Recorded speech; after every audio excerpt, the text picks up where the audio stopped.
هاي كيفكم؟ يومنا نعمل فيديو كيف نلم الغرفة كانت أبدا ما كويسة وكانت مكركبة على الآخر، وأنا كنت كتير زعلانة وقلت خليني ألمها معكم كل مرة يومياتنا.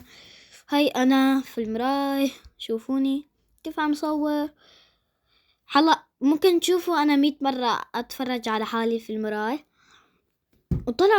وطلعوا كيف الغرفة شكلها، ولازم هلا نشيل الحرام ونحطه على التخت عشان نلم الدوانة وهي الصوفة. نشيل الإشهاب ونحط على الغسالة عشان مو كتير لألي، وهي مو لألي أكيد مو لازم تكون في غرفتي. نشيلها. هلا ندخل. هاي أنا مرة تانية ما مبينة وشي عشان التلفون كان كتير كبير. يلا كملي يا زريانة. هلا كملنا، جبنا مخدة حطيناها هون. المخدة وين؟ المخدة هي هونيك عند التخت.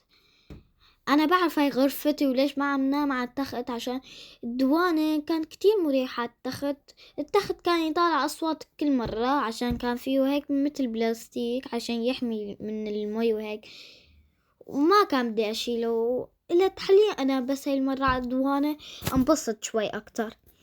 هلا ما حلو، حبيت شوي ألم الطاولة. خلينا أشوف هاي إيش كان اسمه. المهم هذا نحطه وقت مرة تانية. طالع صوت كتير عالي ومشكلة. هلا أخيرا صارت. هاي أنا مرة تانية زبطت هاي إيش كان اسمه اللمبة.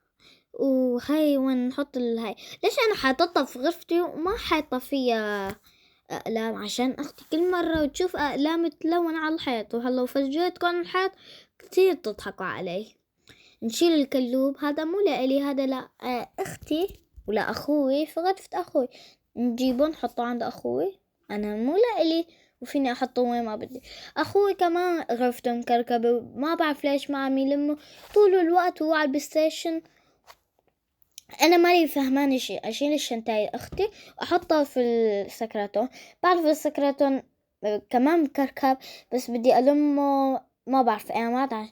بكرة رمضان قلت لازم نلم عشان وما فينا نترك هاي مرة تانية. وقعد كتير عصبت عشان طول الوقت عم توقع وانا عم شيلها. ان شاء الله ما توقع مرة تانية. حبيت هيك اشيل هاي امدها. تذكرت في هيك حركة تيك توك طلعوا هيك عمل هيك سنة هيك. هاي هيك عمل جربتها وبعدين واو صارت غرفتي كتير ملمومة وهيك. وتعرفوها هاي من التيك توك، حبيت هيك اخذها وعاملة في اليوتيوب. هاي مكركبة كتير حلين كمان اجربها مع اللي وهيك عملت. يلا وخلص الفيديو. باي.